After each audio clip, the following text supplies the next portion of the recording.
औरंगजेबाला वाटलं शिवाजी महाराज फक्त महाराष्ट्रापुरतेच मर्यादित आहेत, पण प्रत्यक्षात महाराजांचा डाव काही वेगळाच होता. इसवी सन 1677 पुण्यापासून तब्बल 1000 किलोमीटर दूर तामिळनाडूच्या अभेद्य जिंजी किल्ल्यावर मराठ्यांचा भगवा फडकत होता. हे कसं शक्य झालं? मुघलांचा विळखा महाराष्ट्राभोवती घट्ट होत चालला होता. लाखोंची फौज चारही बाजूंनी. स्वराज्याला एका नव्या सुरक्षित राज्याची अत्यंत गरज होती. महाराजांनी एक अभूतपूर्व राजकीय खेळी केली. त्यांनी थेट मुघलांच्याच शत्रूशी, गोवळकोंड्याच्या कुतुबशहाशी गुप्त मैत्री जमवली. मुघलांच्याच शत्रूकडून रसद आणि तोफा मिळवल्या, युद्ध न करता. आणि मग 50,000ची प्रचंड फौज घेऊन ते वादळासारखे दक्षिणेत घुसले.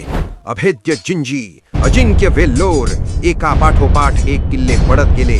महाराजांनी भारताचा इतिहासच बदलून टाकला. हा होता दक्षिण दिग्विजय. दिल्लीत जेव्हा औरंगजेब जागा झाला तेव्हा खूप उशीर झाला होता.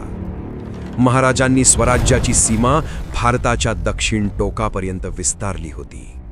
पुढे याच जिंजी किल्ल्यावरून मराठ्यांनी तब्बल 8 वर्षे मुघलांना सळो की पळो करून सोडलं.